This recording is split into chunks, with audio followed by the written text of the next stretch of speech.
मौत से पहले इस शख्स के सामने दो शर्तें रखी गई कि या तो इस्लाम कबूल करें या फिर मौत चुन ले। और जब उस शख्स ने मौत को चुना तो उसके मुंह में उसके ही 4 साल के बेटे के तड़पते कलेजे को ठूस दिया गया। इसके बावजूद जब उस शख्स ने इस्लाम को कबूल नहीं किया तो चिमटे को गर्म करके उसके मांस को निकाल दिया गया। ऐसे कई दर्द भरे टॉर्चर सहने के बाद उस शख्स ने मौत को गले लगा लिया, लेकिन इस्लाम को कबूल नहीं किया। हम बात कर रहे हैं बंदा सिंह बहादुर की, जिसने सिर्फ 8 सालों में मुगलों को ऐसा मजा चखाया कि उनकी नाक में दम ही हो गया।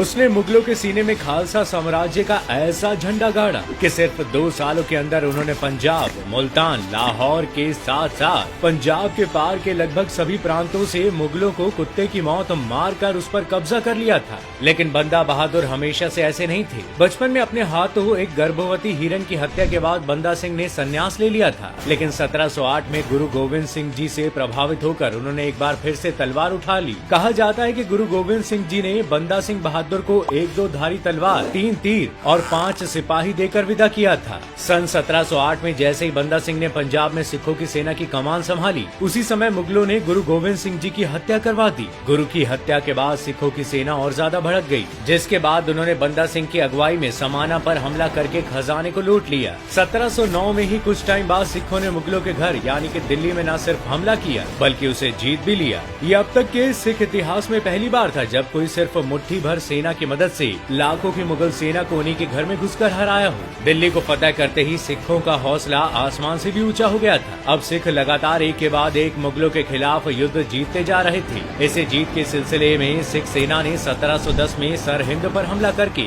उसके गवर्नर को मार दिया। आज तक मुगलों के किसी भी युद्ध में कोई गवर्नर नहीं मारा गया था, इसलिए इस युद्ध के बाद बंदा सिंह के नाम में 4 चांद लग गए थे। इतिहासकार बताते हैं कि बंदा सिंह ने उस गवर्नर को इसलिए मारा था क्योंकि गुरु गोविंद सिंह की हत्या में उसका हाथ था। इस जीत में सिख इतने ज्यादा खुश थे कि उन्होंने इसकी खुशी मनाने के लिए सरहिंद के पास एक फतेह बुर्ज नाम का एक मीनार बनाया, जिसे आप आज भी देख सकते हैं। सिखों की ये जीत इतनी बड़ी थी कि 1711 तक आते आते सिखों ने सहारनपुर, मुजफ्फरनगर जैसे मुगलों के और भी किलों पर कब्जा करके सिखों का परचम लहराया और पहली बार गुरु गोविंद सिंह के नाम के सिक्के चलवाए। लेकिन 1715 में हुए एक युद्ध में सिखों की सेना कमजोर पड़ गई। किसी भी तरह से बंदा सिंह वहां से बच निकले, लेकिन ज्यादा दिनों तक छिप नहीं पाए और फिर 1715 में उन्हें और उनके 700 साथियों को गिरफ्तार करके दिल्ली भेजा गया, जहां सभी से सिर्फ एक ही सवाल पूछा गया, या तो इस्लाम या मौत, जिसके जवाब में सभी भारत माँ के वीर सपूतों ने हंसते हंसते अपने सिर कटवा लिए। दिल्ली में 5 दिनों तक चले इस कत्लेआम से मुगल बादशाह भी सोच में पड़ गया था कि आखिर कोई इतना निडर कैसे हो सकता है कि सिर कटवा लिया लेकिन धर्म नहीं बदला।